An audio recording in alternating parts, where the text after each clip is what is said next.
Ya, selamat pagi. Di sini dari mata kuliah Ekonomi Sumber Daya Manusia, kita akan mempresentasikan sumber daya manusia unggul pada aspek seleksi dan requirement. Perkenalkan, nama saya Muhammad Fernaldi Subiakto, lalu nanti ada 3 teman saya, yaitu Rudi Sucipto, Richard Galan, dan Arya Bima Cakti. Yang pertama adalah mengapa sumber daya manusia unggul itu penting. Sumber daya manusia adalah salah satu faktor yang sangat penting, bahkan tidak dapat dilepaskan dari sebuah organisasi, baik institusi maupun perusahaan. Pada hakikatnya, sumber daya manusia berupa manusia yang dipekerjakan di sebuah organisasi sebagai penggerak, pemikir, dan perencana untuk mencapai tujuan organisasi itu. Kemajuan bangsa amat ditentukan oleh kualitas sumber daya manusianya. Nah, di samping faktor-faktor lain seperti sumber daya alam, infrastruktur, dan sosial budaya, serta modal dan kestabilan politik, sumber daya manusia memiliki peran untuk mengelola semua komponen tersebut. Maka, jika sumber daya manusia di suatu negara berkualitas tinggi, maka sudah dapat dipastikan bahwa pengelolaan semua sumber daya alam yang ada akan maksimal di suatu negara tersebut dan menghasilkan kesejahteraan bagi bangsa itu tersendiri. Dan berlaku juga sebaliknya, jika sumber daya manusianya rendah, maka meski faktor penentu yang lain ada, maka akan sangat sulit untuk mengembangkannya. Alhasil, negara akan mengalami suatu kemandekan pertumbuhan atau perlambatan pertumbuhan yang disebabkan karena sumber daya alamnya tidak dimanfaatkan secara maksimal. Maka, sumber daya manusia itu sudah harus dipersiapkan negara sejak dini. Dimulai dari level terendah, yaitu anak usia sekolah. Nah, sekolah yang menjadi tempat menuntut ilmu seharusnya sudah mampu mengembangkan potensi manusia yang ada, sehingga pada saat nanti lebih beranjak dewasa, manusia itu memiliki keterampilan-keterampilan tertentu yang bisa dikembangkan serta bisa menjadi sumber daya manusia yang unggul itu sendiri. Lalu yang kedua adalah bagaimana ciri-ciri sumber daya manusia yang unggul itu sendiri. Yang pertama adalah tekun. Manusia yang memiliki sifat ini tidak akan berhenti diam dalam bekerja apabila mereka belum menghasilkan atau menguntungkan perusahaan. Yang kedua adalah menjadi pribadi yang baik. Manusia yang memiliki kepribadian yang baik pastinya akan berusaha untuk tidak merugikan orang lain ataupun perusahaan. Yang ketiga adalah pantang menyerah. Jika menemukan suatu kesulitan ataupun masalah, mereka akan mencari cara untuk menyelesaikan permasalahan dengan ketekunan yang ada pada dalam dirinya. Yang keempat adalah kreatif dan inovatif. Dengan mencari ide baru ataupun hal baru akan memberikan dampak positif untuk kemajuan perusahaan. Yang kelima dan yang terakhir adalah loyal. Memiliki sifat loyalitas terhadap tugas dan tanggung jawab mereka terhadap perusahaan, di mana mereka harus memiliki visi yang baik untuk kemajuan perusahaan. Maka dari itu, sumber daya manusia unggul itu sangatlah penting untuk bangsa seperti kita ini. Karena bangsa seperti kita ini yang memiliki sumber daya alam yang berlimpah, seharusnya bisa dikembangkan agar menjadi sesuatu yang baik dan bisa menguntungkan bagi bangsa itu sendiri. Baik, saya akan melanjutkan poin-poin dari sebelumnya. Jadi di sini saya akan menjelaskan bagaimana mencetak SDM unggul di era industri 4.0 yang sekarang ini lagi tenarnya. Yang pertama adalah infrastruktur TIK atau teknologi informatika, yaitu pengembangan infrastruktur teknologi informasi komunikasi atau TIK ini memiliki peran vital dalam upaya mengakselerasi pembangunan sumber daya manusia di Indonesia yang unggul serta mampu bersaing di tingkat global di era revolusi industri 4.0 yang sekarang ini lagi diburu-burunya di seluruh dunia. Yang kedua yaitu adalah perubahan konten kurikulum. Perubahan konten kurikulum ini adalah dalam menghadapi tantangan di era revolusi industri 4.0 sekarang ini, Kemenristek akan melakukan perubahan konten kurikulum, yaitu adalah jadi prinsipnya itu semua prodi harus menguasai dasar-dasar yang berkaitan dengan teknologi data dan humanity. Dengan demikian, lulusan perguruan tinggi akan siap menghadapi tantangan dunia kerja di era revolusi industri 4.0. Yang ketiga adalah sertifikasi kompetensi dan kreativitas adalah kompetensi dan kreativitas lulusan juga menjadi acuan fokus mengembangkan sumber daya manusia di perguruan tinggi. Seperti contohnya adalah lulusan perguruan tinggi terutama politeknik dan pendidikan vokasi tidak hanya bekali ijazah saja namun juga sertifikasi kompetensi. Lalu yang keempat ini adalah kolaborasi industri. Kolaborasi industri itu yang dimaksud adalah kerjasama yang erat antar politeknik dan dunia industri, diharapkan mampu mengisi ruang perbedaan antara teori dan praktek yang diajarkan di kampus dan kebutuhan kompetensi sebenarnya di dunia industri tersebut. Jadi kayak maksudnya itu mungkin semua teori-teori yang diajarkan di kampus-kampus besar begitu itu akan digunakan di tempat dunia pekerjaan. Jadi saat kita bekerja nanti akan dipakai semua teori-teorinya saja. Yang terakhir adalah nomor 5, yaitu semangat kewirausahaan.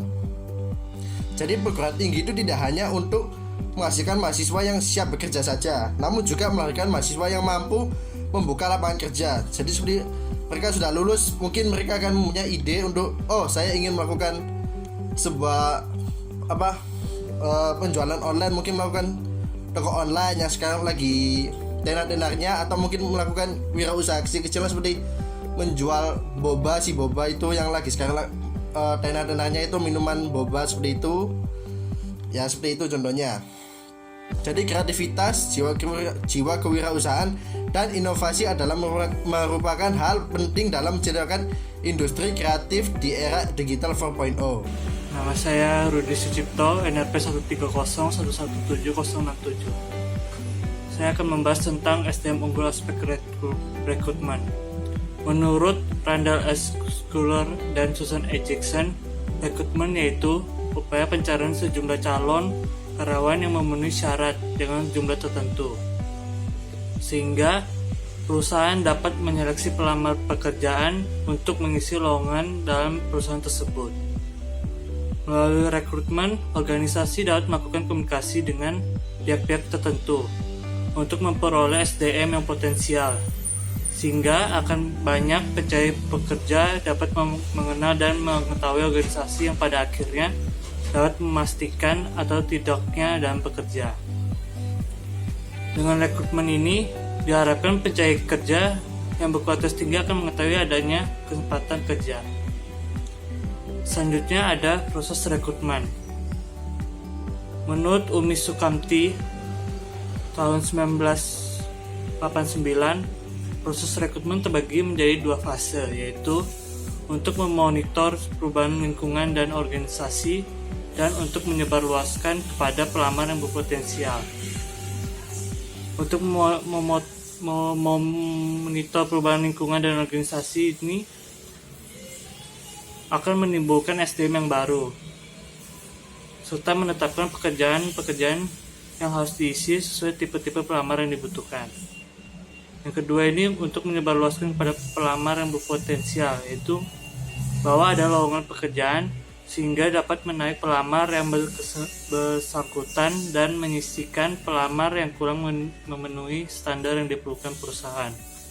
Assalamualaikum guys. Nah, kembali lagi bersama saya Arya Bima Cakti, NRP 130118073. Nah, pada slide bagian saya ini, saya akan menjelaskan tentang SDM unggul aspek seleksi. Nah, di sini menurut Umi Sukamti mendefinisikan atau menerjemahkan seleksi sebagai suatu proses penetapan pelamar yang mana di antara mereka direkrut dengan melalui pertimbangan persyaratan-persyaratan tertentu untuk dapat diterima dalam melakukan pekerjaan dengan baik. Persyaratannya ditentukan oleh perusahaan tersebut. Nah, sedangkan menurut Randall S. Schuller dan Susan E. Jackson yang mengaitkan seleksi dan penempatan menyebutkan bahwa seleksi adalah proses mendapatkan dan mempergunakan informasi mengenai pelamar kerja untuk menentukan siapa yang seharusnya diterima dan menduduki posisi tersebut dalam waktu jangka panjang ataupun jangka pendek. Nah, yang selanjutnya adalah langkah-langkah seleksi. Nah, di sini langkah-langkah seleksi itu dalam proses seleksi menurut Sondang P. Siagian ada 4 ya.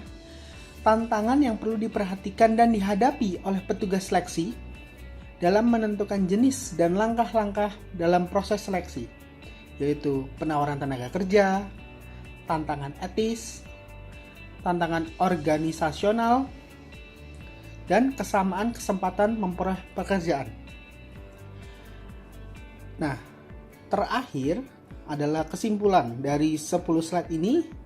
Nah, saya jelaskan poin 1 dan poin 2. Nah, pertama di poin 1 dulu. Nah, poin 1, pengelolaan sumber daya manusia adalah merupakan aspek atau bagian yang penting dalam proses pendidikan secara umum. Oleh karena itu, fungsi-fungsi di dalam pengelolaan sumber daya manusia harus dilaksanakan secara optimal sehingga kebutuhan yang menyangkut tujuan individu, perusahaan ataupun organisasi ataupun kelembagaan dapat tercapai. Di samping itu, prosedur pengelolaan sumber daya manusia yang baik diharapkan kekurangan dan problem yang dihadapi oleh bangsa Indonesia yaitu yang terkait dengan kemampuan daya saing dapat teratasi. Nah, kesimpulan yang terakhir adalah rekrutmen merupakan suatu upaya untuk menghasilkan suatu pool pelamar kerja atau wadah pelamar kerja untuk ditempatkan pada posisi pekerjaan yang lowong, yang kosong, diperoleh melalui sumber eksternal maupun internal, dari dalam maupun dari luar perusahaan. Nah, rekrutmen harus diupayakan untuk memenuhi kebutuhan perusahaan, individu pelamar, dan masyarakat. Kebutuhan individu dalam rekrutmen ini mempunyai dua aspek, yaitu menarik calon pelamar dan mempertahankan karyawan yang diinginkan. Nah, untuk melakukan rekrutmen, hendaknya perusahaan benar-benar mempertimbangkan pelamar yang benar-benar memiliki potensi yang unggul dan dapat memenuhi persyaratan, serta harus disesuaikan dengan jumlah yang diperlukan sehingga orang yang terpilih benar-benar sesuai dengan pekerjaannya atau job desk-nya. Terima kasih, itu saja dari saya.